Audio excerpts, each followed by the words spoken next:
और नाज़रीन, आज गुफ्तगू होगी जो कल के रोज़ फैसला सामने आएगा। इद्दत केस में इमरान खान साहब और उनकी अहलिया को रिलीफ मिलेगा या जिस तरह से राना सनाउल्लाह साहब कह रहे हैं कि नया मुकदमा जो है वो बना लिया जाएगा इमरान खान साहब की गिरफ्तारी, और पीटीआई भी इस हवाले से बड़ा कुछ एक्सपेक्ट कर रही है। बट अमरीकी कांग्रेस की करारदाद से ही आगाज़ करेंगे गुफ्तगू का, और हमें ज्वाइन कर रहे हैं सीनियर माहिर आईन कानून बैरिस्टर एजाज़ एहसन साहब। एजाज़ साहब अस्सलाम वालेकुम, बहुत शुक्रिया हमें ज्वाइन करने के लिए। एजाज साहब, आज लाइक आई सेड कि यूएस कांग्रेस में आज जो रेजोल्यूशन पास हुई है वोट जो है वो फेवर में जो 98% ने वोट दिया है, दे डिमांड कि पाकिस्तान के इलेक्शंस की जो है वो एक आज़ादाना तहकीकात होनी चाहिए, मुकम्मल तहकीकात होनी चाहिए। आप इसे कैसे रीड कर रहे हैं एजाज साहब? वैसे तो ये नॉन बाइंडिंग रेजोल्यूशन है, तो इसका किसी उस पर असर नहीं है। एक व्यू अमेरिका का आ गया है ऑन द रिकॉर्ड, और ये इसकी स्टनिंग बात जो है वो ये है कि इसको ये इतना तकरीबन यूनानिमस ही आया। इस किस्म के नॉन बाइंडिंग रेजोल्यूशंस पे भी इस तरह वोट इतना वाज़े वोट नहीं होता, और ये एक बहुत मेरा ख्याल है एक इसको एडवांटेज मिला है, और पेप अप इंजेक्शन है पीटीआई को, और ये भी इससे ज़ाहिर हो गया कि इंटरेस्ट अगर इतने ज़्यादा लोगों ने लिया है और मेंबरान ने, तो ये मेंबरान सारे के सारे इमरान खान के बारे में भी जानते हैं, इमरान खान को जानते हैं, उसके साथ क्या सलूक हो रहा है उसको जानते हैं, उसको मॉनिटर कर रहे हैं, उसको फॉलो कर रहे हैं। ठीक है, वो सारी उनकी business, it is not their business कि वो इमरान खान का ही सोचें, उन्होंने सोचना तो अपने मुल्क का है। पर इमरान खान उनकी नज़रों में एक बड़ा फैक्टर है पाकिस्तान में, और ये इस तरह इसका इजहार होना ये बड़ा फोर्सफुल इशू है, जिस पे पाकिस्तान फ़ौज भी सोचेगी कि अब हम इससे कितना सलूक बुरा कर सकते हैं। किया तो इन्होंने इंतहा कर दी ना, इंतहा ये कर दी कि उसका पहले तो सिंबल ले लिया, फिर उसके साथ इंतहा ये की कि उसको गिरफ्तार ही नहीं किया, सिर्फ उसके कैंडिडेट्स को उठाया गया, उसके रिकॉर्ड छीने गए, उसके हेड ऑफिस को सील कर दिया गया। बिल्कुल। और इतना कुछ किया करने के बावजूद जब वो कोई वोट ले गया है, तो अब उसने अपना सिक्का तो मनवा लिया है, और इसमें सारा का कसूर इस गवर्नमेंट का है और गवर्नमेंट के सरपरस्तों का है। इमरान खान अगर अपनी टर्म पूरी करके इलेक्शन लड़ता, तो मैं समझता हूँ इस इलेक्शन में वो हार गया था, बिल्कुल हार गया था। ही वॉज अनपॉपुलर वो 13% इन्फ्लेशन थी उस वक्त इमरान खान साहब के जाने से पहले। हाँ, नहीं जी, बहुत ज़्यादा, बहुत ख़राब थे हालात, और इनकम्बेंसी फैक्टर भी था, और उसने बिल्कुल री इलेक्ट नहीं होना था, उसके टिकट नहीं लेने थे लोगों ने। ये इन्होंने उसको हटाया। वो अमेरिका का भी वो जो खत आया, जो साइफर है, वो साइफर को हम एडमिट करते हैं कि वो दुरुस्त है, और उसमें कहा क्या गया है कि डोनाल्ड लू ने पाकिस्तान के सफ़ीर को कहा कि पाकिस्तान के प्राइम मिनिस्टर को हटाओ और फौरन हटाओ। अब ये अगर डोनाल्ड लू ने कहा है या नहीं कहा, हम तो मानते हैं कि कहा है, हमारी तो नेशनल सिक्योरिटी कमेटी ने कहा है ये दुरुस्त है, और इस पे एहतजाज करो, अमरीकियों से डिमार्च करो। डिमार्च क्यों करें? इसलिए कि वो जो कंटेंट्स हैं, जो मंदरजात हैं उस साइफर के, वो ऐसे हैं कि वो they call for protest with the Americans, तो उसको मानना है कि वो दुरुस्त वाक़या हुआ है, और अब उसको अगर आप उसको सज़ा भी नहीं दे सकते कि वज़ीर आज़म को उसका हलफ पढ़े राइट कॉन्स्टिट्यूशन के तहत। बिल्कुल। एजाज साहब, मैं आपने जिस तरह से कहा कि अब जो 8 फरवरी के इलेक्शंस थे उनकी क्रेडिबिलिटी पे सवाल, और क्रेडिबिलिटी जिस तरह से लूज़ की पाकिस्तान में, अब इंटरनेशनली भी गवर्नमेंट भी और उसकी क्रेडिबिलिटी भी 8 फरवरी के इंतखाबात की इंटरनेशनली भी लूज़ होती हुई नज़र आ रही है with US Congress move as well. But आपने जिस तरह से आपने कहा एजाज साहब कि ये जो मौजूदा हुकूमत है, जिस तरह से इन्होंने, और ये खुद ही कहते हैं कि वो फ्रैंकेनस्टाइन मॉन्स्टर इमरान खान साहब को बना दिया इन्होंने खुद से। अभी राना सनाउल्लाह साहब फिर कह रहे हैं कि नए मुकदमात जो है वो इनके खिलाफ बनाया जाएगा। कल के रोज़ इद्दत केस का फैसला भी आना है। आप क्या होता देख रहे हैं? आपको लग रहा है इमरान खान साहब का रिलीज जो है वो एक्सपेक्टेड है इसमें? देखो अलीना, एक चीज़ जो एलिफेंट इन द रूम है ना, वो है वो लाशें, अलामती तौर पे कह रहा हूँ, वो लाशें जो हर MNA मुस्लिम लीग का पंजाब से हुआ, उसके सहन में, हर एक के सहन में एक ये लाश है, गड़ी है। फैज़ ने तो कहा था ना कि गड़ी है कितनी सलीबें मेरे दरीचे में, यहाँ एक्चुअली दफन है, लाशें हैं। आपने जिस दिन वो लाशें निकालनी शुरू कर दी, इनकी सियासत ख़त्म हो जानी है।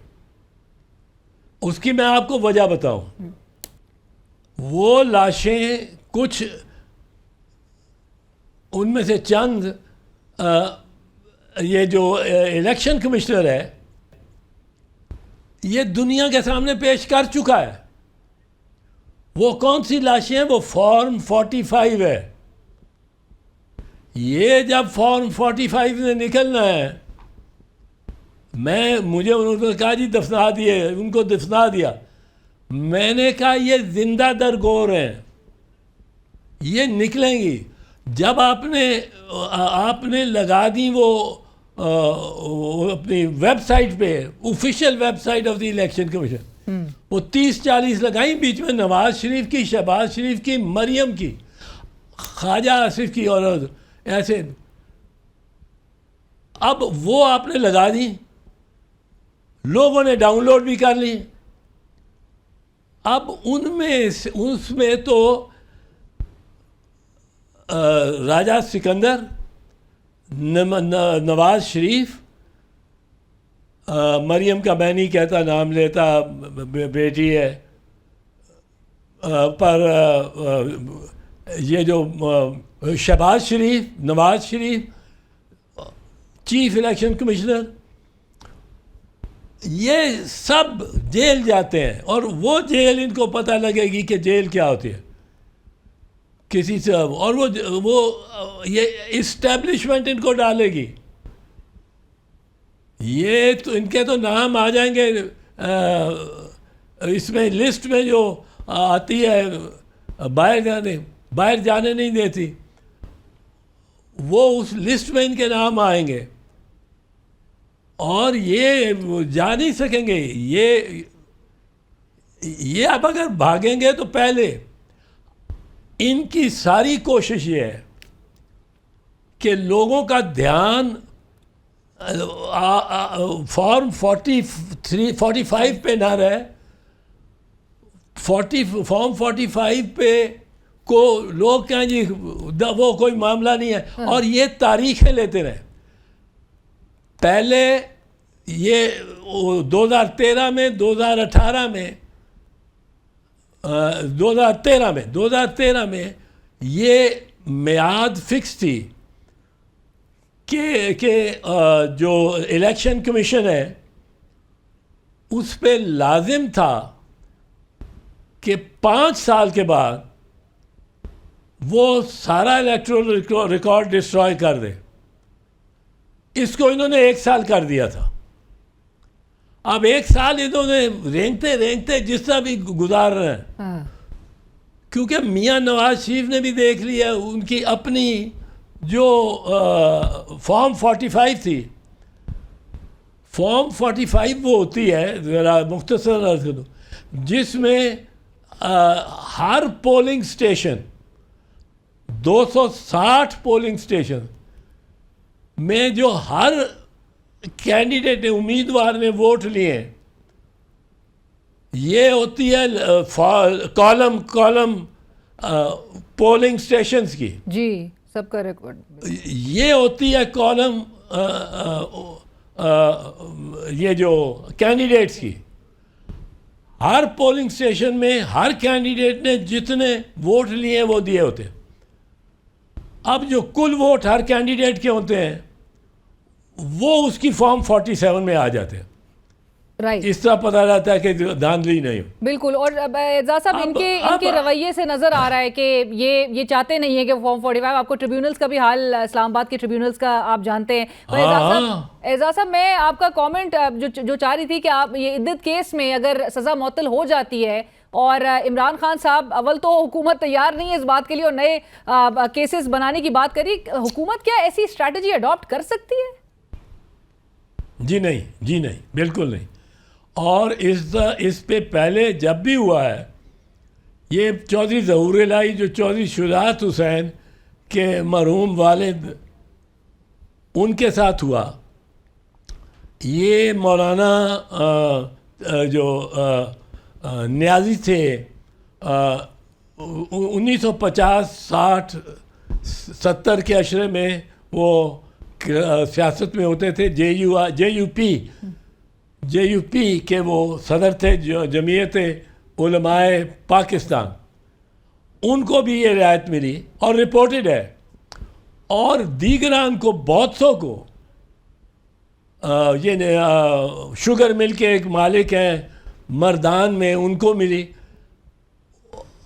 जब हाई कोर्ट ने ये देखा कि इस बंदे को ये रिहाई नहीं करने चाहते गवर्नमेंट को, और हम ज़मानत करते हैं, उसको रिहा करते हैं, ये बाहर से फिर पकड़ लेते हैं, तो अदालतों ने ये फैसले दिए कि इस शख्स को ये हम ज़मानत करके भेज रहे हैं बाहर, इस शख्स को आपने, कोई नया मुकदमा भी हो गया, इसको गिरफ्तार नहीं करना हमारी इजाज़त के बगैर। पहले आप हमारे पास आएंगे कि वो जी जिस मुजरिम को छोड़ा उसने तो एक भैंस भी चुरा ली है, तो आप के पास, आप अदालत के पास जाएंगे और कहेंगे कि ये भैंस जो चुरा ली है, अब उसको नया मुकदमा है, आप गिरफ्तार करना है। ये इसको कहते हैं blanket bell.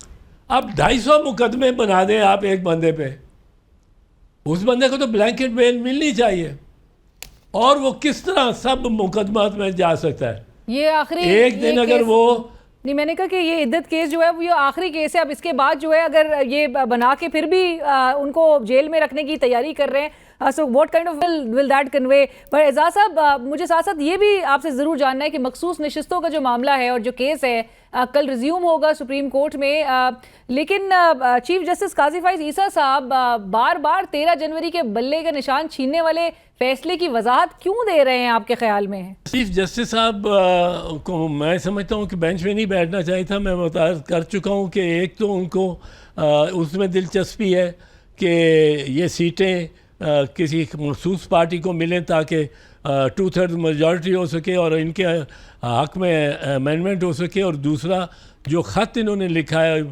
UK high commissioner को, वो इतना पर्सनली लोडेड है कि वो इस फैसले के, इस गलत फैसले को दिफा में है जो निशान के बारे में फैसला है। और उसकी कॉपियाँ आपने lady chief justice of England और chief justice of the Supreme Court of the United Kingdom भी भेज दी हैं। अब उसमें बैठे वो बड़े जज्बाती हो रहे हैं। पहले वो वकला को नहीं सुनते, बोलने देते थे, अब वो अपने साथी जजों को भी बात नहीं करने देते।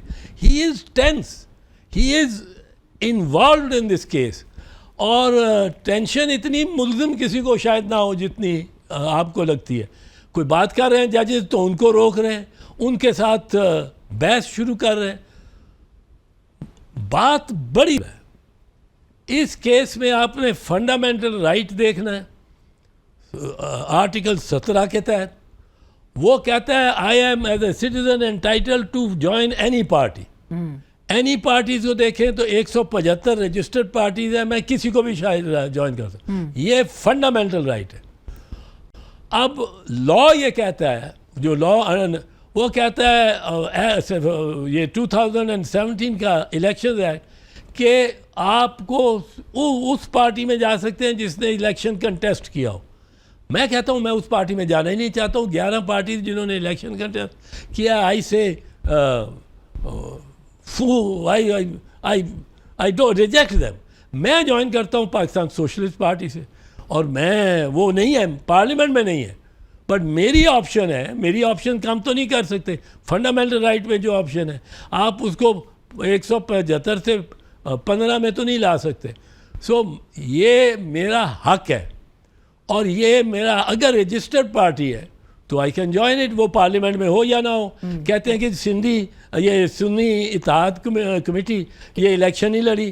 कहते हैं कि वो अहमद रजा साहब वो इलेक्शन नहीं लड़े इस पार्टी के इत्तेहाद काउंसिल क्यों गए, पीटीआई में क्यों नहीं रहे। लेकिन एजाज साहब ये भी बता दीजिएगा कि चीफ जस्टिस साहब जब ये कहते हैं कि इलेक्शन कमीशन ने सुप्रीम कोर्ट के 13 जनवरी के फैसले की गलत तशरीह की, सो इस गलत तशरीह के नतीजे में एक जो फरीक है उसका नुकसान हुआ, तो उसका अजाला क्या होगा? उसका इजाला तो अदालत को करना चाहिए, बिल्कुल करना चाहिए, और वो ही हो सकता है कि वो करेक्ट लॉ और कॉन्स्टिट्यूशन की इंटरप्रिटेशन करें। आप करते क्या हैं? आप कहते हैं कि जी वो जो सीटें उसको मिली हैं सुन्नी इत्तेहाद काउंसिल को, वो आप दूसरी पार्टीज़ को दे देंगे। आप चाहते हैं कि 2/3 मेजॉरिटी हो जाए और आपके हक़ में तरमीम हो जाए।